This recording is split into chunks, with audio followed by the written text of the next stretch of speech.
नमस्कार, आपण पाहत आहोत बहुजन आवाज न्यूज चॅनल। राष्ट्रवादी पक्षातील नूतन पदाधिकाऱ्यांचा पदग्रहण समारंभ उत्साहात संपन्न। राष्ट्रवादी पक्षाचे राष्ट्रीय अध्यक्ष तथा महाराष्ट्राचे उपमुख्यमंत्री अजितदादा पवार व महाराष्ट्राचे प्रांत अध्यक्ष खासदार सुनील तटकरे यांचे विचार व पक्ष संघटना बळकट करण्यासाठी तसेच अल्पसंख्याक महाराष्ट्र राज्य प्रमुख आमदार इद्रिस नाईकवाडी व ग्रामीण जिल्हा अध्यक्ष उमेश पाटील यांच्या मान्यतेने नूतन पदाधिकाऱ्यांची नियुक्ती अल्पसंख्याक ग्रामीण जिल्हा अध्यक्ष नजीर इनामदार यांनी केली।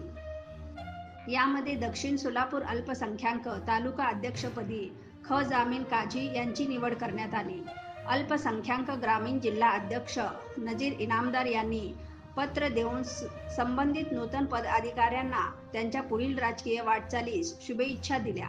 या प्रसंगी अहमद कोतवाल, लायक अली पीरजादे, सलमान काजी, अयूब काजी, अरबाज काजी, इरशाद काजी, एजाज काजी, मोहम्मद राज काजी, समीर इनामदार, शाहबाज पीरजादे, समीर काजी, सरफराज काजी, दादा हजरत इनामदार, आसिफ बागवान, सलीम काजी, शोएब काजी, ताज पठान, बुरहान काजी, फयाज काजी, जाहिर इनामदार, वाहिद काजी, राजू तांबोळी, दाऊद मुल्ला, मोहम्मद अली पीरजादे, फारूक शेख, शाहिद मनोरे आदी उपस्थित होते।